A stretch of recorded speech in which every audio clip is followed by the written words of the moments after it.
experience. New experiences are always scary.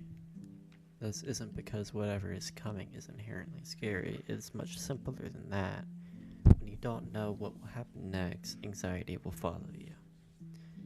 It's not until you learn to accept those anxious feelings that you can get excited about looking towards something new. Think about how you felt learning to ride a bike for the first time. You grip the handles so tight you leave imprints on your palms and you pedal like your life is on the line. Not because it is scary, but because it's new. The roads twist and bump. The highway stretches towards infinity.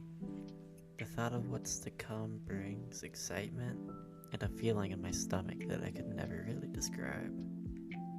Sitting beside me is a good friend I've known since middle school, Christian. Shamelessly, we've been stalking that Insta account of the band we've been dying to see, looking for any updates about the set they may post on their story, and overall just chatting about how excited we are to watch them live. Look at this, they posted a picture from the past show. I wonder what kind of songs they're gonna play. Dude, look at this, they brought a Kermit the Frog plush to their set. Dude, I'm driving, I can't look at your phone. But I do hope they play stuff from the new album. The drive is long but manageable. As a new adult, I shared the same experience as everyone else that nothing really felt different. Now I'm 18, which means I go to school, work my fast food job, and spend most of my free time with friends. So the same thing I was doing when I was 17. But now, driving out of state to witness a new side of the world I've only experienced through the screen, it was thrilling, it pulled me in, but I could really feel the anxiety starting to creep up on me. The sky is clear, painting the road in a glimmering sunlight that stretches endlessly through trees and hills. The speaker in my car plays the songs we've been dying to hear for months, and I can feel every verse and every note, and imagine how it'll feel to see it all live. I've always dreamed of seeing a band play live, but now that it's real, I don't know how to explain it. Before long, the venue is approaching, weaving through streets that feel so unfamiliar. I take in that scenery. Through small suburban neighborhoods, the rest stops and gas stations that have the same names as the one from my city, but they feel so alien. In the skyline that shows a beautiful city with buildings so large I couldn't really believe my eyes. You've arrived at your destination. My phone pings after turning onto a new road that feels just as fresh as the last. And suddenly the trip feels all too real. I see the venue, just like the picture online, and it feels almost like a dream. Turning down the side road looking for parking, which I didn't really expect to be too difficult. I see a sight that nearly knocks me out. The band I've been waiting so long to see, and they're just there, pulling out instruments from their van, laughing and talking amongst each other. It felt like unprecedented that we would share the same parking lot as such incredible artists. Looking back, it wasn't something I had really understood at the time, but those members of the band we were there to see, they were just as human as us. It was almost weird how much I had in common with them, people that I would honestly consider my idols. Bro, they aren't gonna yell at you if you go and talk to them. But what do they do? I don't know. I mean, I just don't want to bother them. Fine, man. And I'll just go.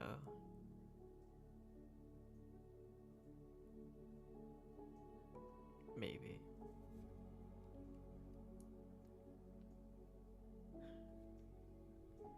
Both of us are too scared to step out of the car. By the time we do, the band members are already inside the venue. So that's a good start. It's a bar, rustic and covered in stickers from those who made the trip, and the bands who have left their mark in the past. The idea of entering a bar by itself is foreign to me. As a teen who really never broke the rules, not too much at least. It was overwhelming to enter a new environment like that, with so many new people. Honestly, only one thing came to mind as we looked around. That was alive.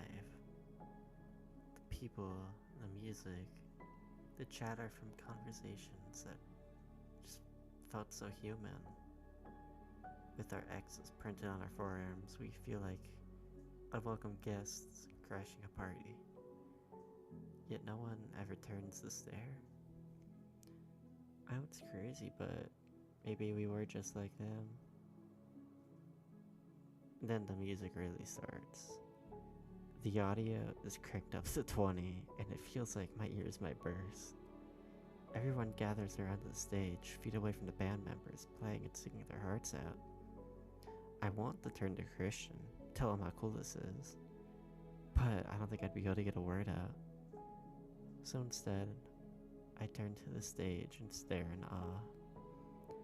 By the time that first set is over, I feel like slowly I'm being introduced to a new world. Stepping outside onto the patio, once again we stand with the band members we came all this way to meet. I'm too shocked to say anything, so it's Christian. Like deer in headlights, we stare at the band members. Hey man, I like your shirt. The bassist calls out to me, snickering, and I remember that I'm wearing their own merch. To their show. And a wave of embarrassment just kind of floods over me. Thanks. I wonder whose shirt it is. Yeah, that joke didn't land. I want to punch myself in the gut. Now I just kind of seemed like a poser. I laugh and I sit next to my friend and stare at my feet, just embarrassed. But before he can laugh at me, the sounds of a guitar tuning and mic checks blast from the venue, and we can tell the next set is already starting. Once again, I can only stand still in awe, occasionally bumping my head to the beat of the music, but it all just comes so fast, it's hard not to get overwhelmed. The music ends before I know it. I feel no more connected than when the first set started. Besides that shared ringing in my ears that I'm certain everyone else is feeling. At least that's until I see that everyone else is wearing some kind of noise-canceling earbuds. It would have been smart to bring some of those. The audio equipment is large and overwhelming, with speakers and strange equipment that I couldn't explain. Amplifiers covering the walls in the back of the stage. More familiar though was that drum set and the stands up on stage that the band members have been taking turns making a name for themselves on. As the members of Primrose, the closing band, the ones we drove all the way to see, begin setting up the stage, frustration and concern paints over their face. Give us 5 minutes to fix this, they shout, out to the small lighting office. But 5 minutes turn to 20. I can feel my anxiety getting worse, and I am trapped in my own head. Excitement and worry flood through me in waves as I wait to see what'll happen next. And then the chords that I've sung along to for years begin to blast out.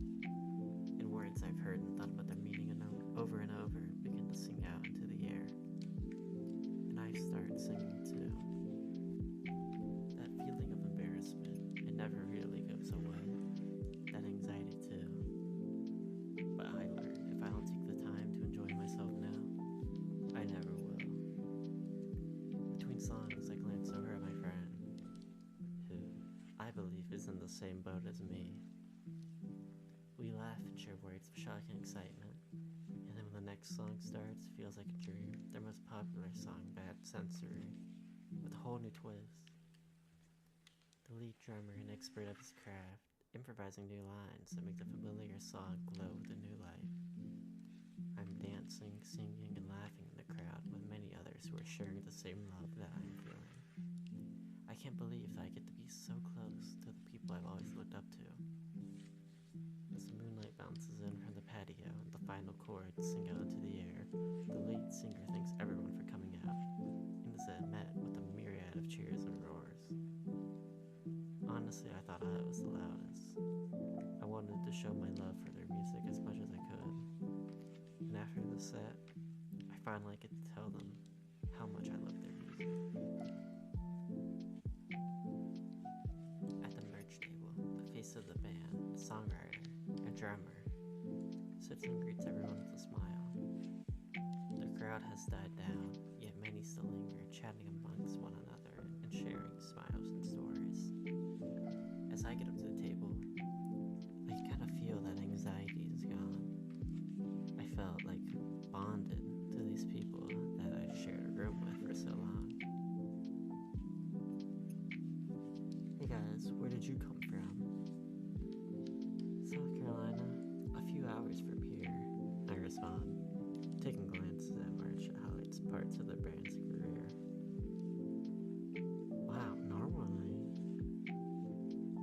our shows are so local, so a tour like this is just insane to us. That might be the furthest anyone's ever come out to see us. I'm really glad you could make it.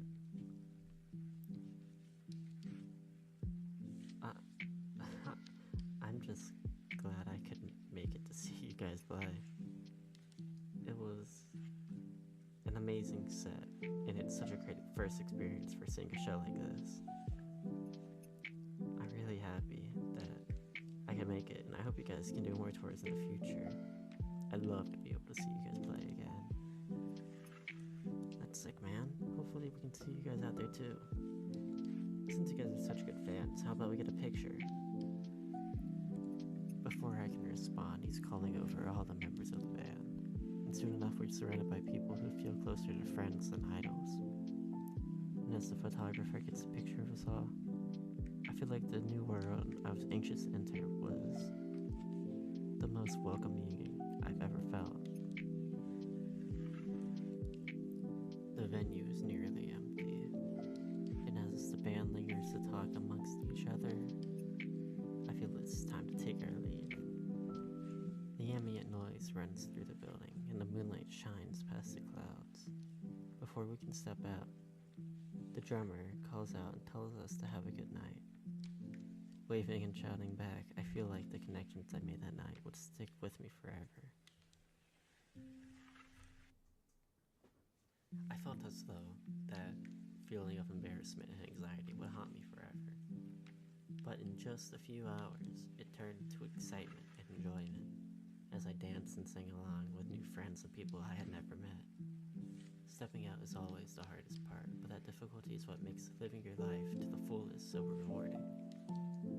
Next time you wonder if you should stand up and talk to that person, or even just wonder what could happen if you stand up and try something new, stop thinking and do it. The you of the future will be grateful even if it ends up an embarrassing memory that you try to push away at night.